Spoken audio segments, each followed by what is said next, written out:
Tonight I have another whiskey right here on my table. I've had this one in my possession for some time now. It is now the 16th of July, and I have had this in my possession since the 28th of May. Can that be? I guess it can. I ordered this from a place in Alberta called Craft Cellars, and this bottle at 40% ABV was $79.99. Add to that the 5% goods and services tax, so that would have been another $4 or so. Yeah, $4. So $84.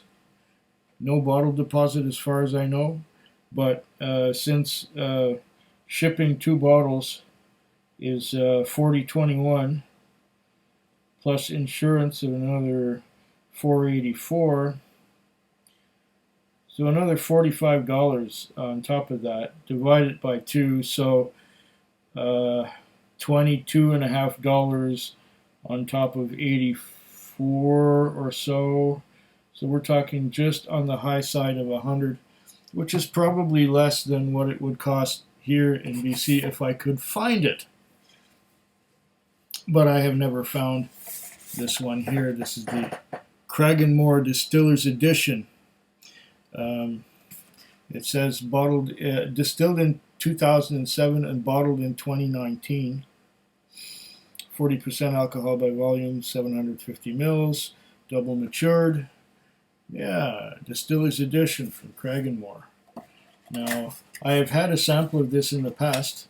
Maybe it was from the same bottling. 2019 could be. I think I received it from Malt, the artist formerly known as Rabbit in Red. I may have got it from him, but I know I had a sample of this a year or so ago. I'm going to pour a dram and let it sit there and open up for a bit while I read what's on the box and on the bottle, as usual.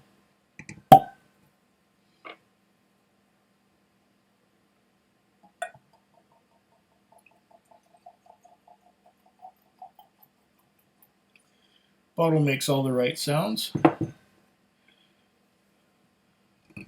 Looks like it may have been colored. Probably been chill filtered. But you know what? I don't care, because Cragganmore is usually a very flavorful product, even if it is bottled at 40% ABV. What does it say here? Okay, distilled 2007, bottled 2019. It says here, the Distiller's Edition, an exquisite selection of double matured malt whiskies chosen from the very finest of Scotland's distilleries. Oh yeah, that's quite a claim. Elegant, sophisticated Speyside whiskey with the most complex aroma of any malt, astonishingly fragrant with, okay, special release CGGD 6571 limited edition. And I got this by mail order from Calgary. Cragganmore, founded on the high reaches of the Upper Spey, Cragganmore reflects all the proud finesse that is the touchstone of the region, but with a fresh, clean palate that is all its own. In port wine cask wood, the master distiller of Cragganmore has found the perfect partner, adding succulent deep notes to the rare finesse of this great Speyside malt. Distiller's Edition of the classic malt selection brings a new dimension of taste and exploration to the enjoyment of single malt whiskey. Each of the 7 distilleries has hand-selected a small number of their casks for double maturing. The whiskey is matured for a second time in cask wood, which each master distiller has chosen to complement the unique character of the individual malt whiskey. Marriage of cask wood and whiskey has always been a traditional tool of the distiller's craft, but the addition of a second maturing in selected cask woods brings a new depth and complexity to these great malt whiskies.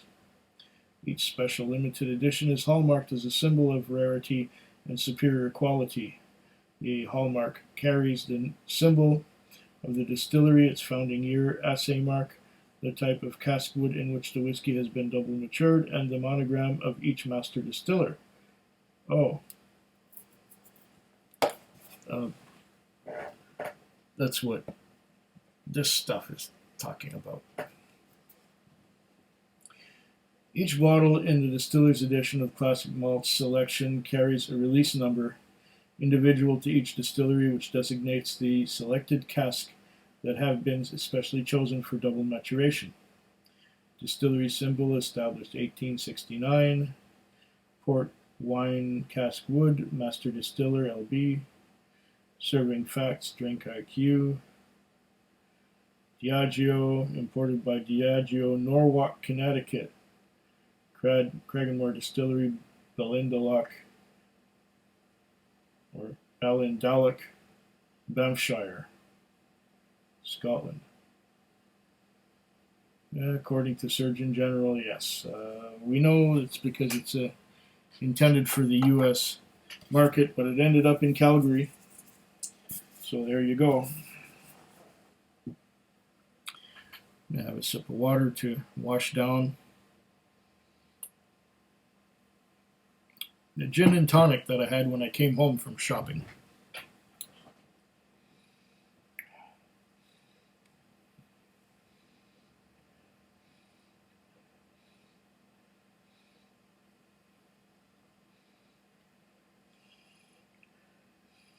I'm getting dark, ripe but not dry fruits. I'm getting some fudge and chocolate, mostly fudge. Fudge and, yep, dark, ripe fruits. Figs, dates, prunes.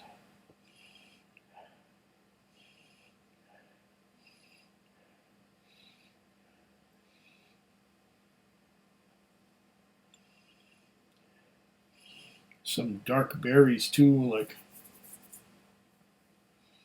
blueberries, boysenberries, blackberries. A lot of that. I'm sure that underneath that overcoat, I'll be getting some notes of no, the overcoat dominates. I'm not getting anything from underneath. That doesn't mean I don't like it.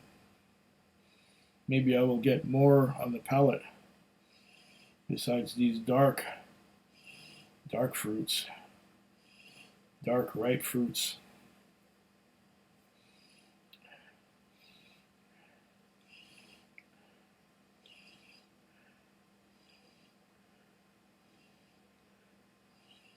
Yeah, it's almost like a grape popsicle.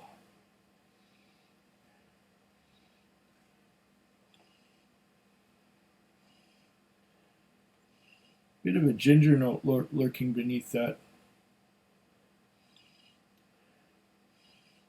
I imagine they were European oak port casks.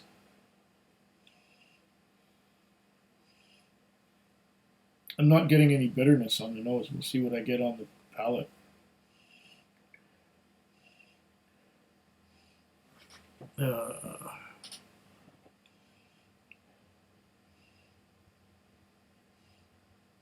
Okay.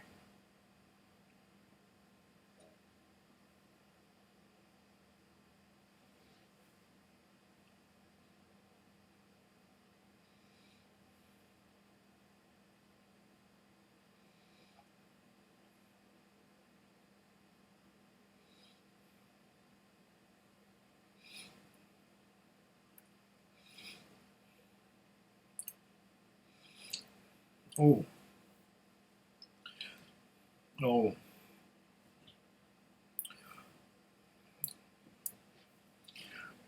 definitely get heavy sherry influence on the palate,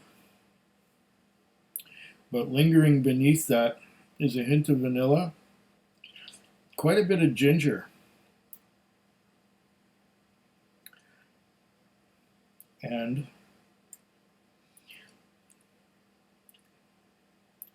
the finish is, I would say, medium and very dry. Very dry.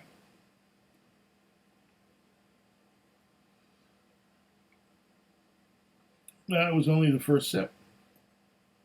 Let's go back and try again.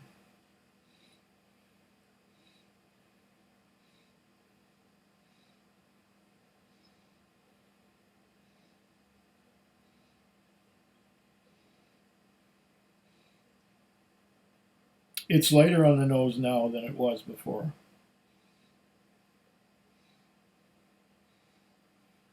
Probably because I got a mouthful.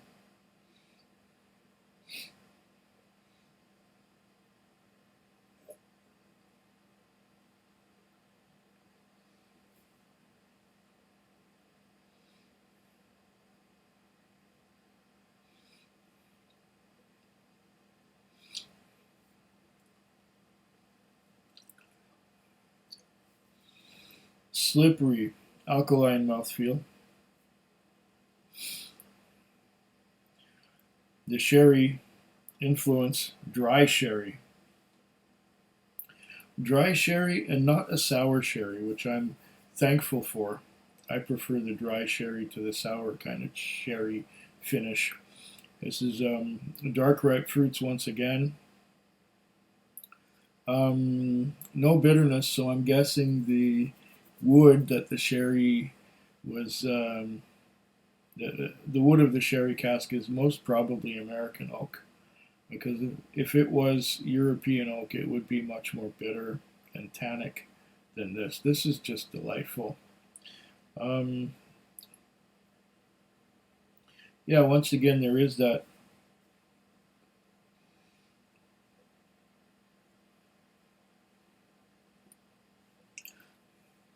gingery note hiding beneath the sherry fruits. And this is complex. There's a lot going on here, despite the low 40% alcohol by volume content. And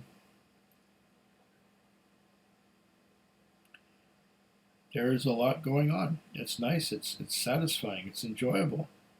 And I would say it's worth every penny of the $105 or so that it ended up costing me, shipping included, from Alberta.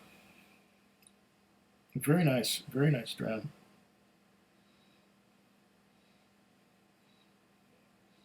Yeah, and if you like port finishing, this is definitely recommended. It's very nice. Slancheva.